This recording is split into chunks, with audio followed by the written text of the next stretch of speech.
where does it rank in your best investment decisions in your Number life? 1. Yeah. Oh, it'll be very hard to top it after everything that happened and, what it's led to. I mean, I fell in love with bow hunting.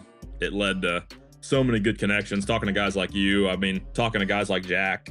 I Mhm. mean, I would never have got into the drone world probably Mhm. nearly as heavily. Wouldn't have got really into anything like that without that land. So even if I do make a better investment return wise later in life, there's not going to be one that's more helpful along my Exactly, journey of yeah. everything.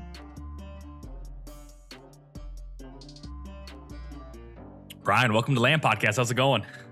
Good, man. Thank you for having me. Yeah, I've been looking forward to this. We have a lot to cover, and from a real estate journey, following your gut, all the things that we talk about, but another story where people can hopefully relate to it. Before we get too far into this, what do you do for a living, and where are you from? Awesome. Yeah, I'm from Northeast Kansas, born and raised. I run a drone business full time now. I went self employed actually at the start of December. In the past, I've always done different things. I've done photography for a long time and kind of got into that in high school and did portraits and weddings and all sorts of stuff and kind of tapered that business out over the last couple of years and kind of focused on film and hunts. And I still have all my equipment, so I'll do some shoots and stuff as it goes. And I was a garage door tech for a couple of years and did marketing for a internet company. I've done a lot of things, and I've always had a lot of side gigs, like you guys talk about in here a lot of not just one thing, a lot of irons in the Yeah. fire all the time. And yeah, hunting and the hunting industry and the ag has kind of been the focus lately. Yeah, no, that's exciting, and that is probably one of the common traits here on the Land Podcast. Is a lot of irons in the fire at all times, and you throw in farms in there is maybe one of the smaller irons, but maybe the most exciting one. Um, Yeah. I want to get your gut check on Kansas because everyone's talking about it, and I honestly feel bad talking about Kansas as much as I do because I feel like it's getting too much attention at this point. But as a resident, as a local, as a guy that grew up there, what's the boots on the ground report for Kansas? Does it suck and no one should go there anymore? I'd love to say that. I'd love to tell you that. Um, yeah, the land market, it's once it took that jump when everything else took a jump, it definitely hasn't it never fallen. I mean that it's hot. Um, just straight land prices are not coming down. I don't see that happening Hmm. at all, and they've stayed stagnant or grown over the last year. Farms are not sitting very long, especially farms like if you got between 30 and 120 acres, those farms are going to sell really fast. Are Um, you noticing, or how many of those are local buyers or non-resident buyers? And obviously, I know you don't know every transaction, but as if you had a guess, yeah, there's a lot of out of state. Um, we'll probably talk about it here, but I sold a farm recently, and it was to an out of state hunter. yeah.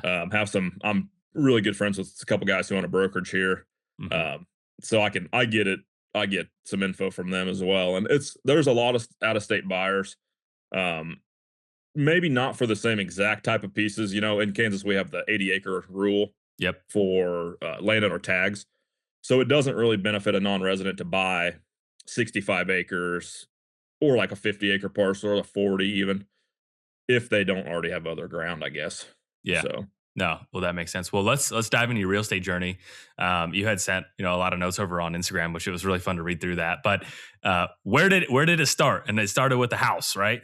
yep, the real estate journey started with a house. I graduated high school in 2016. Went to college for a semester and decided that it wasn't going to work out. For me, it just wasn't. I was doing some photography stuff, and the business was growing a lot at home, and it just wasn't going to work out for me to study. I just wasn't that type of guy, like I Mhm. thought I could be for a couple of years. And came back home and actually bought my neighbor's house, my childhood home's neighbor's house. The He had passed away. He was an old fella, old single guy for a long time, and he'd passed away, and I'd went over there and just talked to the sole heir. It was just a daughter, Mhm. really nice gal, and I helped him, prep the auction and kind of get the house all cleaned up and everything. And then didn't know if I could afford it. I didn't really have any experience in real estate or anything at that point. I was 18, Mhm. uh, going to be 19 that summer, so pretty green. and got with a local bank and ended up buying the house. Got it a little bit undervalued, but Mhm. it was needed some work and stuff, and I wasn't scared of the work or anything, so it worked out good. Got that place bought in June of 2017. Okay, so 2017. I feel like the market was probably a little bit softer there, like, just kind of across the board. Yeah, Would you say that would be accurate? it was definitely not the same as when I went to sell the place. Yeah. Yeah, it was a lot. There was this just wasn't as big, I guess. I mean, I just feel like it went a little under the radar, the house, and then buying things off market. I mean, that's a common theme Yep. with me is So, off market yeah, is the best. yeah, there's benefits to that for sure. So you bought the house, self-employed. Um, when did you know you wanted to buy a piece of ground, or like kind of that's always an interesting moment for all the guests when you're like, dude, I think I'm gonna try to buy some ground. Yeah, I don't know if I had a goal then to buy ground. I knew I wanted to live in the country, and I was not near as big into deer hunting as I am now. Hmm. Um, my family, grandpa taught me how to hunt and everything. My dad and my stepdad really don't hunt. But grandpa always rifle hunted and we bird hunted. Hmm. So I have 2 short hairs. He has Brittany's, and we'd bird hunt like every weekend. We'd go western Kansas, South Dakota, so once a year, South Dakota twice, and then out to western Kansas a few times, and central Kansas. And so I knew I wanted to be in the country for the dogs and the freedom and the guns and just everything everything we like to do. Hmm. Um, when the opportunity came up, it was a lot sooner than it just happened a lot different than um, you would expect or something like that. Yeah. So how did that happen? So I had sold the house the 2020. I knew I wanted to get out of town, and so when 2020 that market kind of exploded like it did everywhere, Hmm. the housing market, and I had done a lot of work to that house, forced a lot of appreciation, plus just the right time in the market. I sold it in 2020, so 3 years later, and actually moved into my buddy's garage because I I was love that. When I read that, I he laughed. had a house in the country and he had a shop. We finished up a living space in it, and it was fine. Lived there and was out in the country. The dogs were happy and everything. And was kind of at that point I was looking for a house in the country.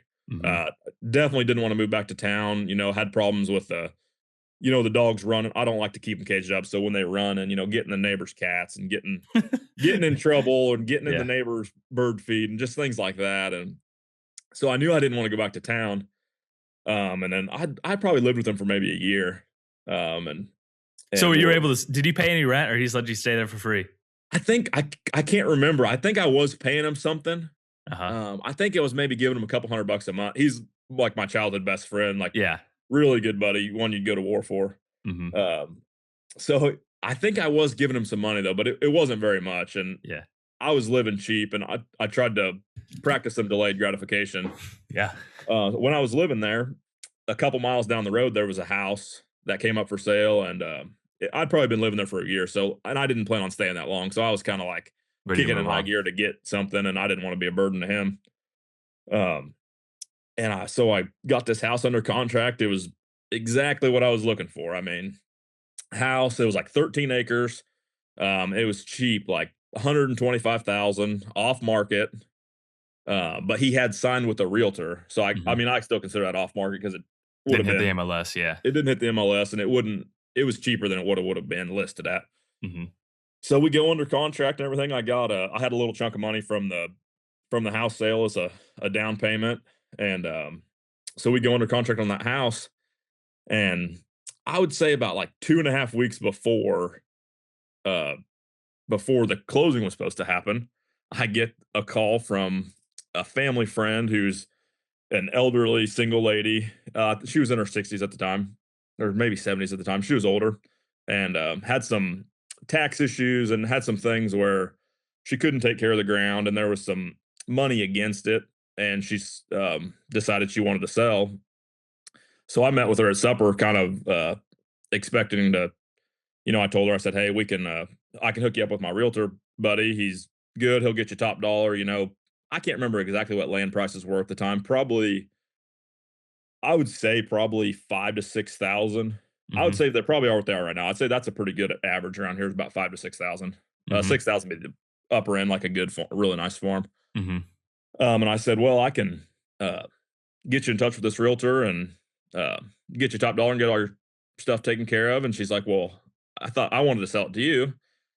And I said, and it was so her farm was a house and 260 acres, Mm. and Mhm.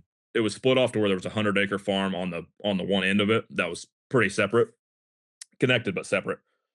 So she's like, I'd like to sell you that, and I said, well, I don't have the probably don't have the money, I definitely don't have the money if I'm going to buy this other house, Mhm. and so she's like, well, how much are you looking to spend on your house? So I kind of told her my max budget, and it was less than what the land was worth for sure. Mhm. It was definitely less than what the land was worth. And I was like, well, this is how much I have to spend, and I said it if you take that, I'd sure love to buy it, but I don't expect you to. I don't want to, impede or anything. And she's like, well, that's more than the money I need to pay off the farm and take care of these other things that I had going on. She's like, I'll do it. And Whoa. I was like, whoa. So now I got this house that's for sale. And I learned about it from a buddy. So I knew the homeowner. Mhm. He had gotten married and was on his honeymoon in Oh, like no. Mexico. So I like felt like the biggest D bag in the world. He's trying to tell him like, hey, I'm gonna have to cancel like I'm forfeiting the earnest money, obviously. A couple $1,000s there. Yeah. Forfeited that just to try to save some face a little bit. I said, I got an opportunity that I can't really pass up. I mean, I've just seen so many people pass up good opportunities and then they just regret it. And it's like I just couldn't do that. So I How did that I go? not good. No, I don't know. Not great. Not great. I was working through his realtor Yeah. and to stack it up, this is another weird key, but it was the realtor's first transaction Oh, no. as a selling agent. So she had no clue what to do. Oh, man. She told me I couldn't back out. Like she said, you can't back it. Like, so she's trying to tell me all this stuff. And of course, I had already talked to my realtor friend saying, like, hey, what can I do here to like make it like to Yeah. mitigate this? So she's like, you can't. I was like, I won't say her name, but I was like, I can't, I'm not showing up to the closing, like to close, like I'm just gonna see myself out of the contract more or less. And I felt really bad. That's not who I want to be known for. It's not Yeah. anything. The story ended up good there because they ended up taking the house to market, and got, I think they were asking $15,000 more than what we had it contracted for, Mhm. and I think it sold at or above then. Mm. So it wasn't It wasn't the end of the world for him, but it yeah, it definitely wasn't the end of the major world for him, inconvenience. but just the first transaction for her, and like it was kind of a weird How thing. old were Like you at that time? that would have been in 22, 4 years ago. I'd have been Okay. 23. Okay. All right. Yeah, I'd Okay. have been 23, and that'd have been, yeah. Didn't do any other real estate kind of in between. Was looking, Yep. and but when the time I was looking was when the real estate was really, really hot. Mhm. Like houses were near impossible to buy. Yep. So I was stoked when I had that one under contract and everything, and had to pull out. But um, yeah, I didn't have I didn't quite have enough money for the down payment either. So in the time where I was contracted on it, I was working all I can and making sure, I had some troubles with my bank. Goes back to what you always say about the lender, get a good lender. I had Yeah. always worked with the same bank my whole life, and they'd never been a problem. Well, when this land deal came up, it was kind of an issue, and I couldn't get a straight number on closing cost and things Mhm. like that. So I was literally like went into closing not knowing exactly how much I needed to close, and like drained my savings, drained the proceeds from the house, like the whole 9 yards. I sold a truck. I sold my truck to make sure that, just The debt to income after the debt. debt to Yeah. Yeah. income. Yeah. Yeah, and Yeah. I wasn't making a lot of money at the time, and um I was a commercial door tech then, probably only making, I'd guess, like 28 bucks an hour Mhm. roughly. But we worked a lot of hours too, so I made a decent living, but definitely keeping my expenses down, keeping that getting rid of that truck that I had a loan on, things like that. That Mhm. was definitely the big key of like how it worked out or why it worked out. How uncomfortable were you throughout that process? Because that's a lot of moving pieces and and I don't. I mean, it's just a truck. Like you can buy another one. Like, but Yeah, people get attached or like whatever is maybe part of their identity, yeah, and it might be. Was that tough?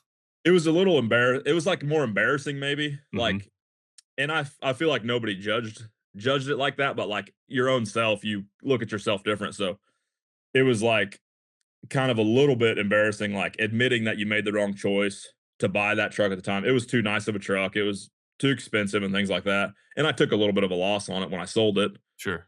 It's kinda like taking, take your Dumb licks tax. when Yeah, yeah, dumb they tax. yeah, exactly. Yeah. It was a dumb tax and We've all paid some, so yeah, so I paid it there and, it it helped a lot though because I was very like, since then, I've been very, uh, adamant about keeping expenses low and making sure that so that, everything's so sustainable. what you were like looping back here. So basically, we had a dinner. Hey, yeah, we want to sell it to you, Brian. You're the guy we want to sell this farm to. We know it's probably worth more, but we'd sell it to you. And there was how much acreage did you end up buying? And there was a house on it, and that's where you were going to live. Okay, so it was 98 acres, and it was not the piece with the house.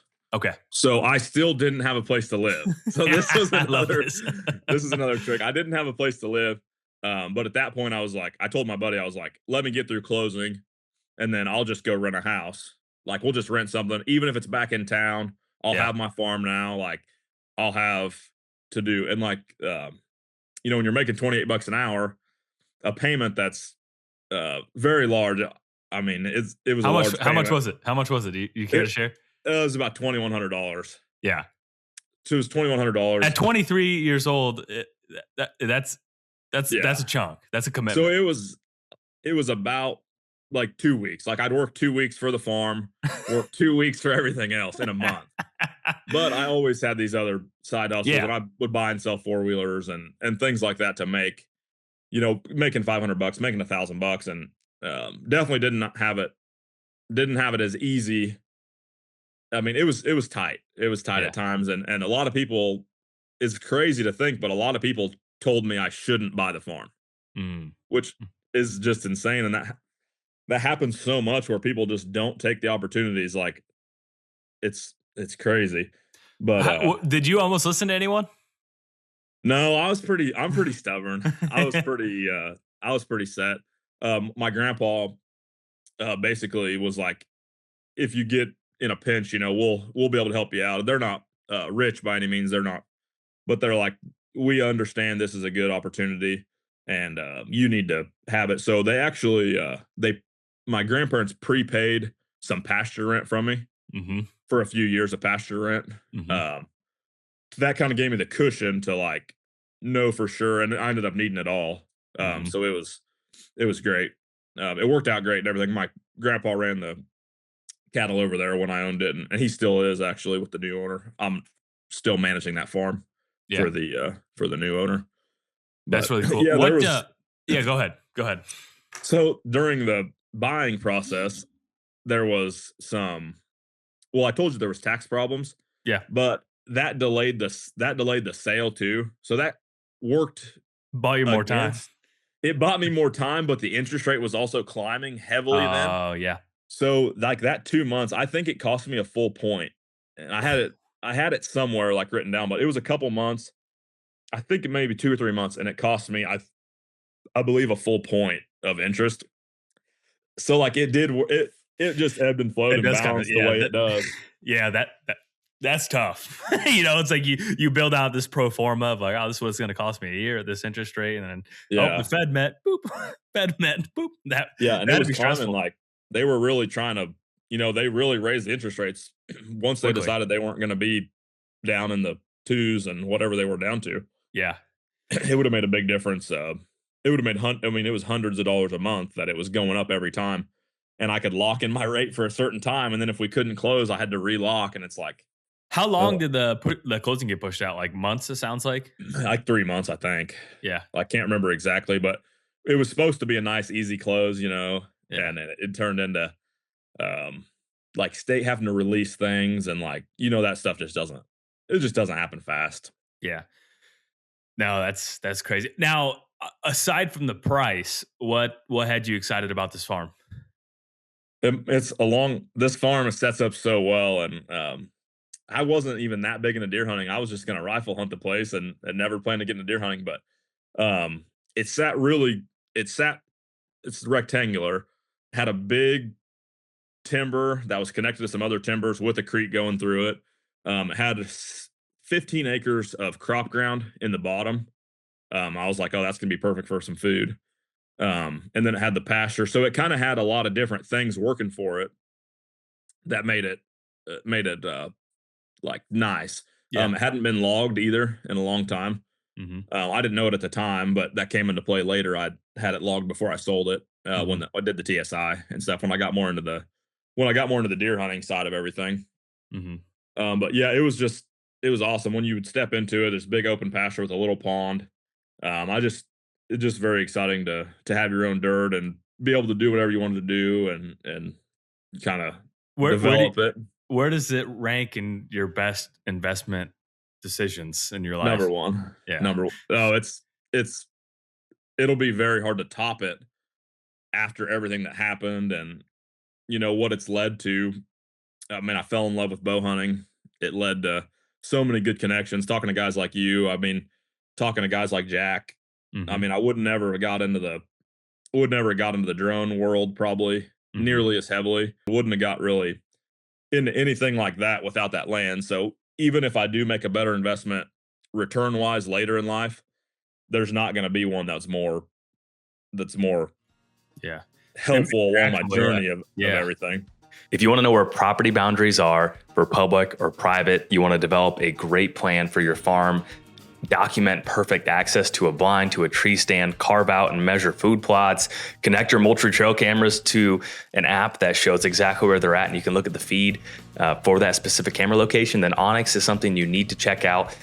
It is the only mapping software I use when it comes to deer hunting. I've tried other pieces of software, different apps, and I always go back to Onyx because I think it is the most comprehensive, easy to use, and robust mapping software there is when it comes to hunting and land ownership. You want to send a pen to a friend, boom, send it to them right to text, opens it up. Maybe you have notes, maybe you have pictures on that pin, transfers all of it. You want to send a whole entire folder of a plan that you mocked up, you can do that on Onyx. So be sure to check out Onyx. They are a huge supporter of the Land Podcast. They allow us to travel around and talk to some folks that can give you really good insight and good information no matter where you're at in your process of buying land. Let's get back to the conversation. Yeah. So For sure. you sold this farm. Why'd you sell it? So business, I couldn't get any uh capital from any lender Uh-huh. because the money I was making at my full-time job um just wasn't enough to cover everything from their eyes, and they couldn't, do the expected income and things like that.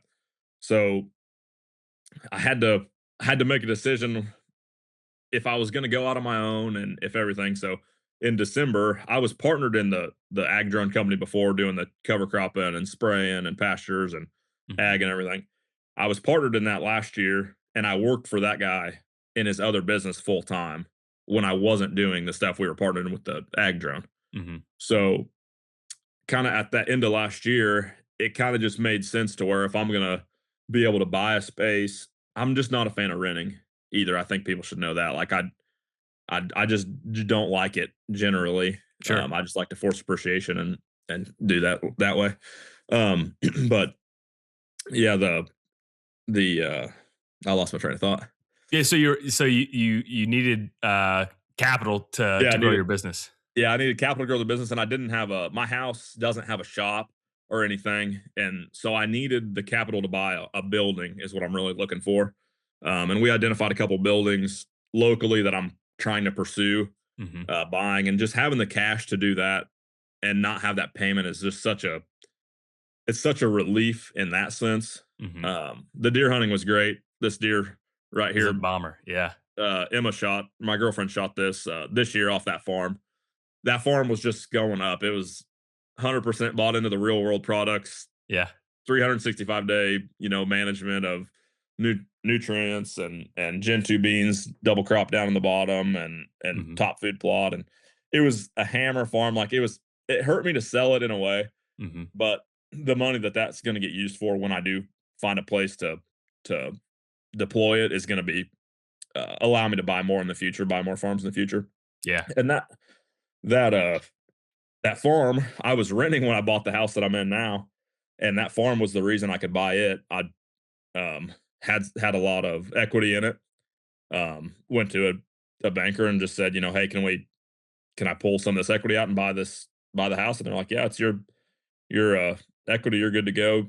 How much do you want? And I end up just taking a little. This is about a small house, really try to stay modest and everything, and Yeah. bought a real small house in town. And the town I live in is not a high population. It's a real low population. There's just a bar and a post office are the only businesses, a couple mechanics. But so I ended up bought this house cash, fixed it up, and then kind of did the Burr method on it. So I live here, Mm-hmm. and then I refinanced this and Mm-hmm. bought my first rental house, which is in the same town. It's just across town here.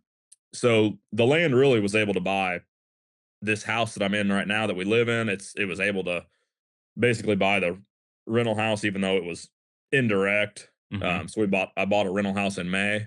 Mm-hmm. It was completely trashed and did a to the bones remodel Mm-hmm. on it. Got it rented out last that December or in December last month. So Yeah.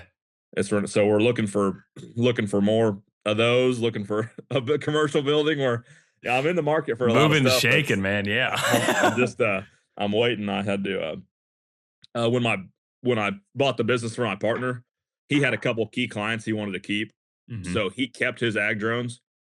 So I went ahead and bought a brand new ag drone from a local dealer here, and I Is bought that? another truck, and so I've made some capital investments into the business, Yeah. getting ready to have the commercial building if I can get one bought. I'm confident I'll find one sooner or later, but it's not happening as soon as I'd like for sure. What's your perspective of ag drones? Is that market exploding, growing? Like, how would you describe that? Because I mean, around here, I live in Illinois, so I see more and more during the summer spraying fungicide or doing all these different applications, more and more every single year. Yeah, it's kind of like deja vu for me. When I was a photographer, when I started doing portraits and stuff, there was not that many people doing it. And then all of a sudden it was kind of like a trend. It almost seemed like a trend. And Mm-hmm. now, like at least in my town, like the towns around me, there's like 5 to 7 photographers in every town. You can Mm-hmm. find them easy. When we started doing the ag drone stuff, we were pretty niche. Like the co-op had a couple contacts for it, but mostly guys who just did their own and stuff, not really for hire. And Mm-hmm. now it's a lot of guys have them. Like it's exploding. I would say. I mean, Yeah. it's past aggressive growth.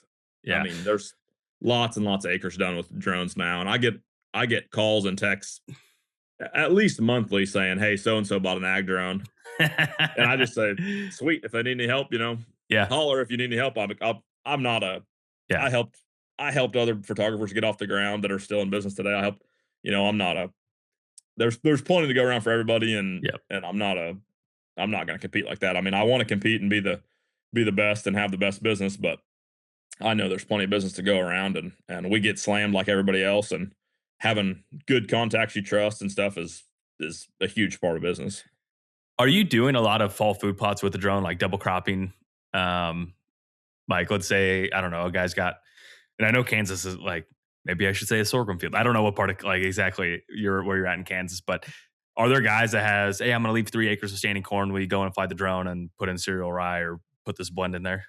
Yeah, I think this year I probably only did, I'm gonna guess, but under 100 acres of Mm-hmm. that, probably closer to like the 60-ish acre mark. Sure.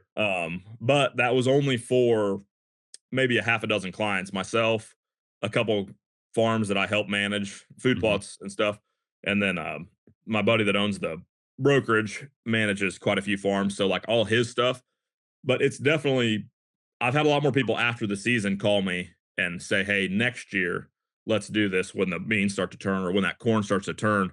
Let's go ahead and do this," because they hear people like Don Higgins talking about it. Mm-hmm. And obviously, Chasing Giants podcast promotes that a lot. And I know a lot of the other guys do as well. But the double crop, putting two crops in the same field helps you so much. acreage wise, and it And a gets the deer right where you want them. multitude of benefits to that.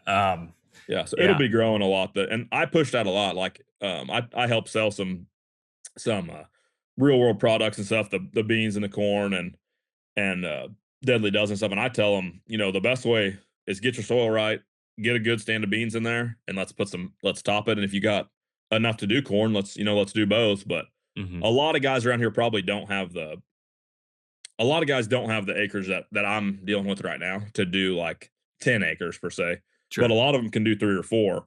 Yep. And if you have a 3 acre food plot of Gen 2 soybeans with a Brassica mix overloaded over on them, they're overseeded.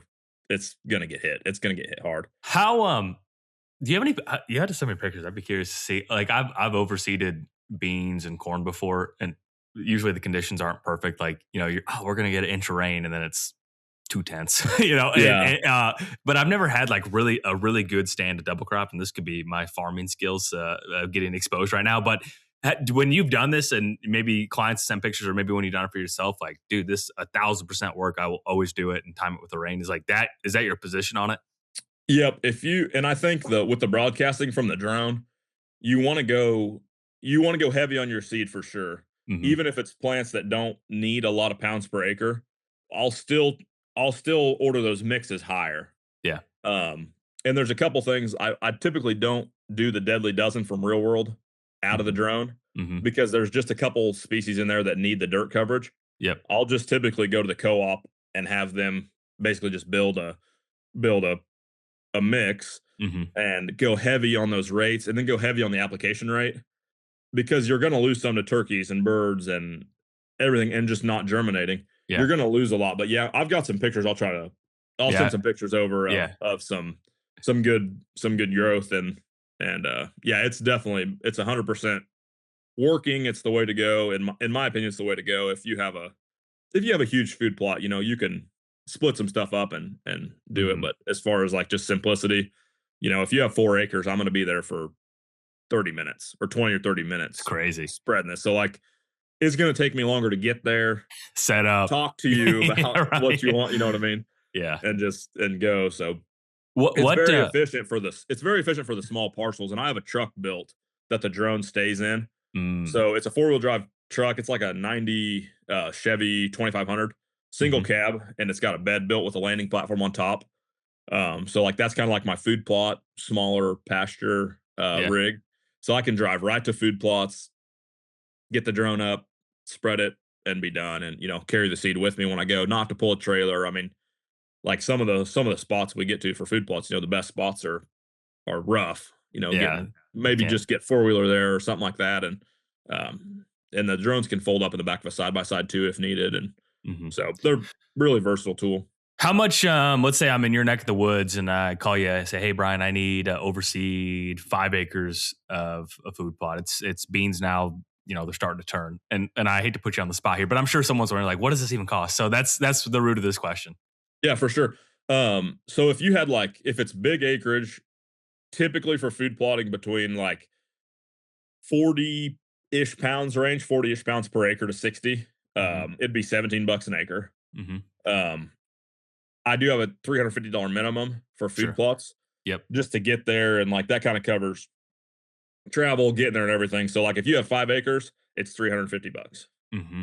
and plus the seed Yep. to get and but the seed's not Yeah. expensive at all compared to what we do for whitetails is Yeah. That's it's a drop in the it's bucket. Well, it's 2 bags of mineral or it's a bag of mineral per acre, when the, you're the, spending the 50 time, $60 the on time mineral. factor of that's pretty awesome too. Cause I mean, it's, super efficient. So that's really interesting. Do you do a lot of like CSP contracts, like cover crop stuff, where it's like for that one's like 100 acre field, and you do a Yep. cover crop on it? Yeah, we do. I worked with this year. I think I maybe just had maybe one of those contracts that I knew about. Sometimes I don't know what I'm doing it for. Sometimes I'll just get maps from the co-op and they'll just say, here, these are what it is. Come get your seed. But I worked with a wildlife biologist for the state this Hmm. year on his personal farm. And we actually had the FFA kids out, the local ag classes and stuff. So that one we knew. We had the soil health gal from the NRCS and everything.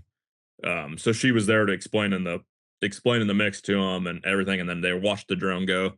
And I think that was like maybe 40 acres, 40 to 50 acres roughly. Mm-hmm. So yeah, and then I got some contacts with some cards in their office and stuff. They're not supposed to advertise for you, I guess, Yeah. is how I was kind of told.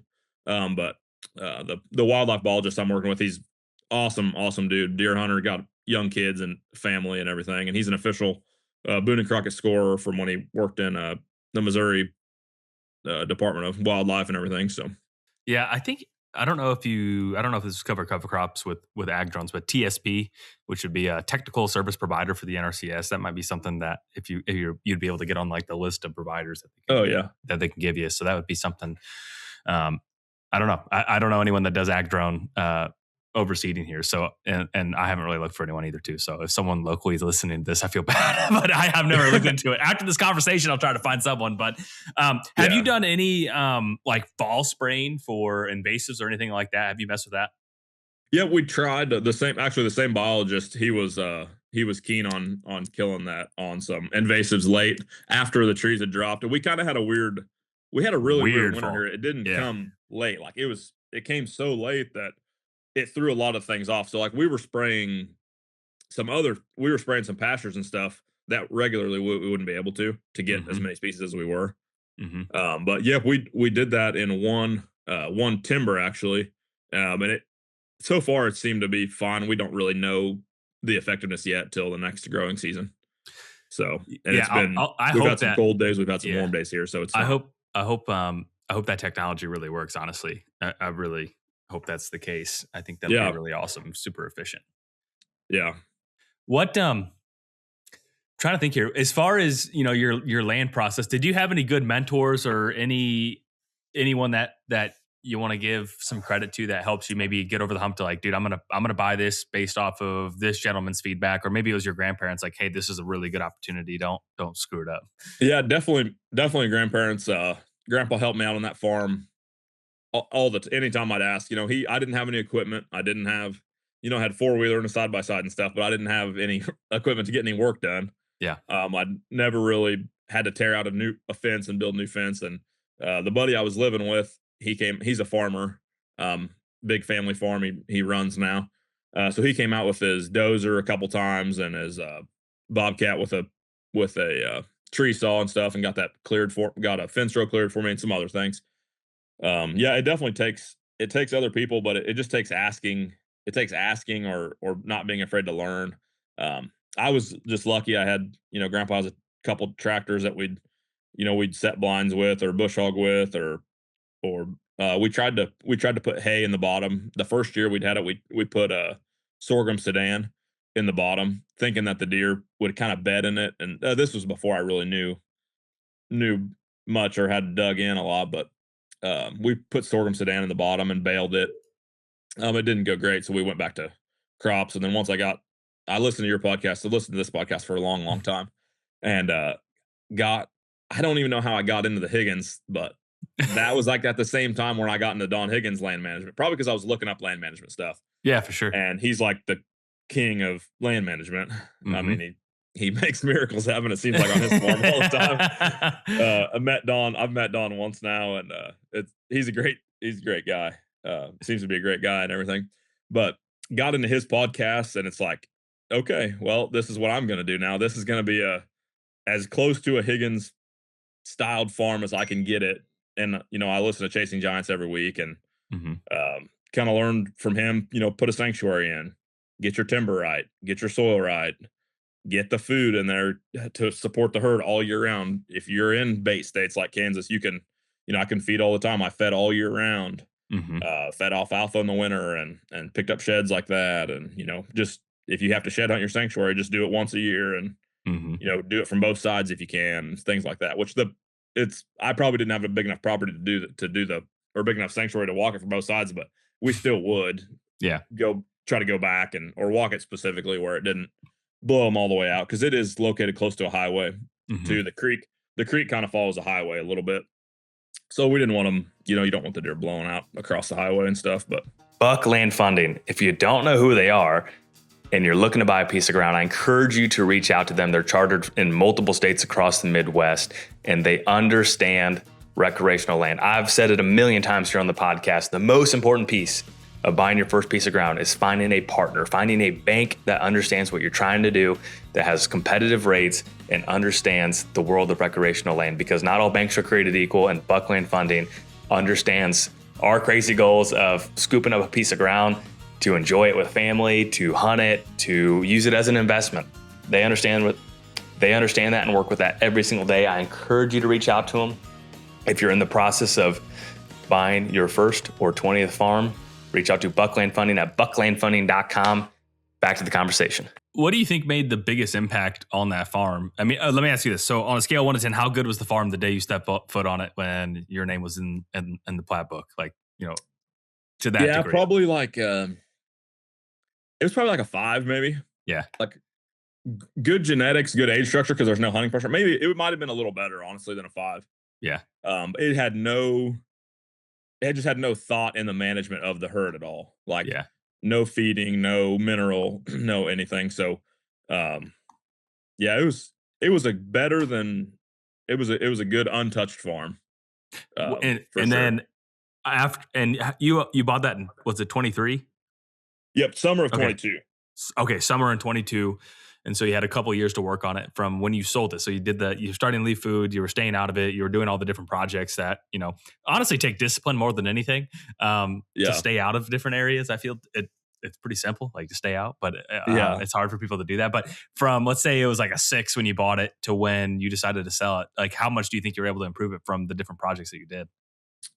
It's probably like today, it's probably a 8 farm. Yeah. It's probably about an 8.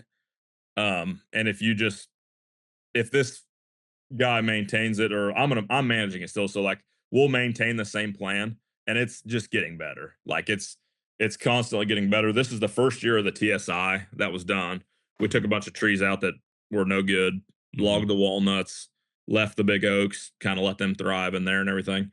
It's getting better, and it might be a 9 farm if he could add that another farm he's looking at, things like that. Yeah. If it could get a little better access. Access was one of the things I greatly improved.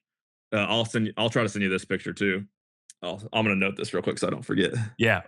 I'll try to remind Lucas to throw this in for the B-roll for anyone listening to this on YouTube so they can see it. And then also the cover crop too. I'd love to throw that over. Yeah, the cover crop pic. Yeah. I found a set of stairs at a farm auction. Nice. And it's hard to explain. Let me see if I got this. Everyone that's listening, Brian's tracking down some props. Okay, we got a map. Perfect. Oh, this is cool, man. I love this. Okay, so here's the map. Yeah. And so this food plot, there's a blind right here where my finger is. Yep. And then this is the creek. Can you see that? Yep. So the property touches the highway right there. Mm-hmm. But that creek bank is it's steep. It's steep. The deer can kind of cross it in some spots, but not really. Mm-hmm. So I found an old metal set of stairs at a farm auction. And I mean, these things are 16 foot long, double I-beams, and they ended up going cheap enough to where I bought them. I set those stairs on the bank of the creek. So now you can walk right up the back of those stairs off the highway, cross the creek, go up, and then I have a tree tunnel, a brush tunnel to the back of that box blind, a big 8x8 box blind I built. Uh-huh.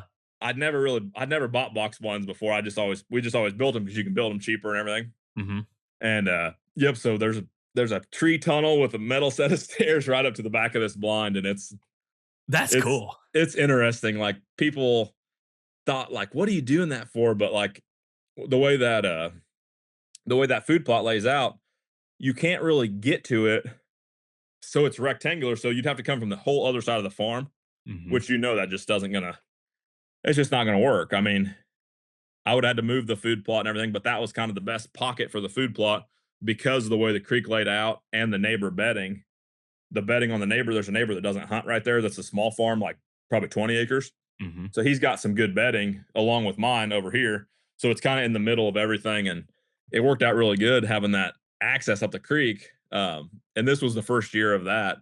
Um, it worked out great. I didn't hunt that stand near as much as I usually would. I was chasing another deer at Holton, by Holton, Hmm. like 15 minutes away or 10 minutes away.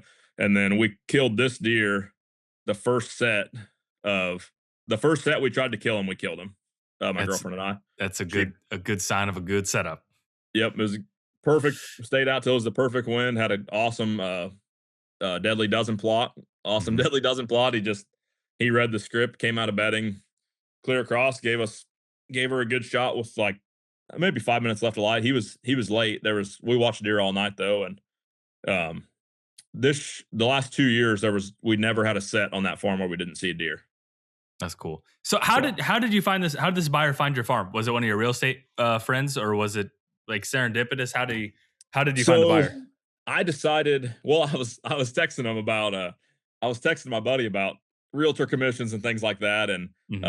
we have a good relationship. I'm friends with a lot of realtors, and I think they're very needed for some people. I just didn't think I needed it. I didn't Hmm. think I thought with the work I'd done on the farm, I had obviously filmed a lot of hunts there. So I had my friend of mine, she does wedding videos. So we've worked together on some weddings and stuff.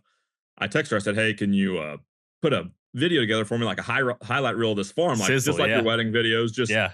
I'm gonna send you all the footage. I had drone footage. Had maps, had pictures in the food plot, sheds, and so I had all the material that a real estate agent would need or like would like love to have on every farm. Yep. So I just built a landing page. I built a whole website with just a website landing page, just a Uh, one page website, yep. and just top to bottom had all my stuff, all my whole spiel about how great the farm is and everything, and it was easy to do because I believed it. That farm is, I love that farm. It's great. I mean, Yeah. it's an awesome farm. This deer came off that farm too. It looks like a heavy deal. So you made the website. How did you get it out? Did you just post it on Facebook? Like, hey, this farm's for sale. Yep. So Facebook was actually what sold it, Hmm. and I had a list of I had a list on my phone of people to call. Yeah. So my idea was Facebook, any of the free websites I could get, Yep. which was there was none. You can't Yep. post it for free anywhere. In Yep. case anybody's wondering, you can just not waste your time. I was gonna do Landwatch if it didn't sell quick. Hmm. I was gonna go in a premier listing on Landwatch. Yep. Decided or ended up not having to. So I was hunting for a deer that I didn't get him, but I was hunting in a spot I had service in a box blind on kind of a slow afternoon. So I was posting it there on Facebook. And by the time I woke up the next morning, just from Facebook, I had an offer, all cash offer, and I had about three other people wanted to look at it. Wow. So I had like people just said like the guy who ended up buying it was from Georgia, and he said, "Yep, I'll make my offer sight unseen. I can see the farm. I can, I mean, I know You what's had all the there." drone footage and like yeah, you had a really that map you just showed me looked really killer. And it's like you can see what it looks like. It's not like a outdated aerial image. Yeah, it's exactly up to date aerial image. I know Jack does some mapping and stuff too, Yeah. and Yeah. I work with the same uh, guys. Everland Outdoors, Yep. or formerly Aerial Wildlife Solutions, Yep. now Everland Outdoors. Um, so yep, the maps are super helpful. I need a spot to showcase these because they are phenomenal. If you haven't seen those, or like in person, and these are magnetic too, so you Yeah. could pin your stuff and everything. It's perfect. That's So yep, we haggled a little bit that morning. He came in with a semi strong offer. Not a super strong offer. And I just told him, I said, I have a list of 30, probably 30 people that are in the industry across multiple states. Your name was on the list. yeah. I would have been Uh, happy to S- help you.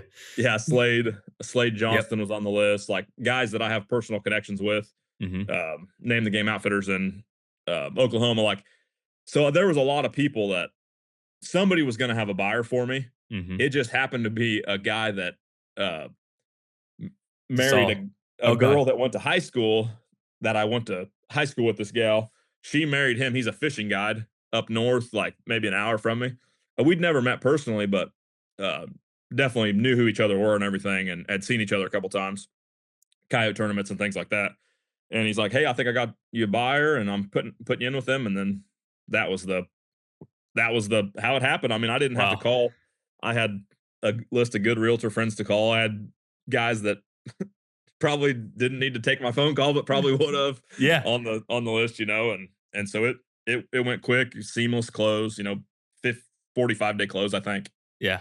That's all potential sellers. What Brian did is what makes life easy for everyone. Like even just running trail cameras on video mode, like all those different things do make a big impact because seeing is believing. It's like that's just the reality of positioning anything, right? And I feel like anything that has a story and like you can tell that accurately, Yeah. it makes an impact for sure.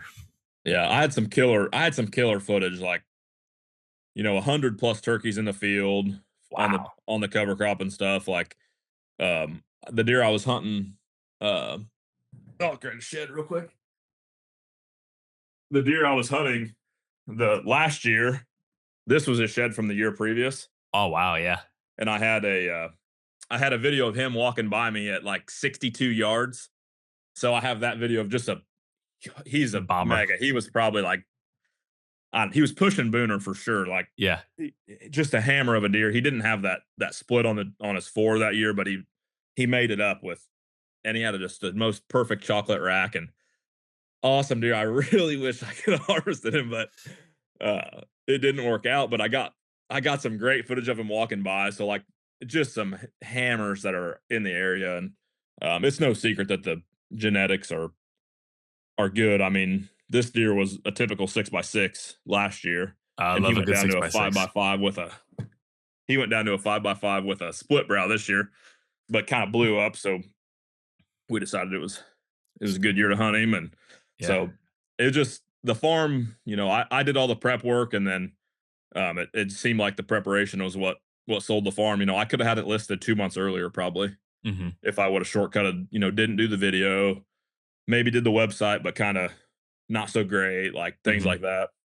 And yeah, when he came in with a strong offer. We negotiated up to where the offer was what I wanted, Hmm. and I still get to manage the farm, do the food plots, and enjoy the farm. I mean, when you're working on a farm like that, you just fall in love with the work, Hmm. just as much as the deer hunting, or I Completely did. agree. So No, I completely agree with that. And I feel like it would be, it's cool you're able to go back and visit it because it'd be, I don't know, you made a huge decision and risk at 23 and like just to completely cut it out of your life. Like obviously you could do it, life goes on, but it is yeah, cool that you're still somewhat tied to the ground and able to, grow your business from that investment and endeavor. What would you tell someone that hasn't bought a farm yet and they just need to get over the hump? What do you tell that person? live cheap. Live cheap is the biggest thing, and um, don't be afraid to, in your mind, if you're over leveraged on something, or if you bought something too expensive, or you know, I think I sold some stuff that I would have probably not sold to get that down payment, make sure I had enough money to, live. And I worked a lot, and I probably sold some guns, probably sold some other things that were valuable that meant something to me, and or I would have liked to continue to have. And obviously that truck that I had a payment on, Hmm. get rid of the get rid of the vehicle payments, and just when you can live under your means, it's a good thing. And just delay that gratification, and know if you work hard that it's going to pay off. Yeah. I mean, it's going to pay off. The Now I've never driven nice vehicles or nothing like that, and um Do you think yeah, anyone? just it's hard Do work. you think anyone can afford a farm? Oh yeah, Yeah. 100%. Yeah. Like, It. I have a brother who's like, he's 22, and like we've looked at the roadmap if he wants to buy his own farm and stuff Mhm. like that. Like, it can be done.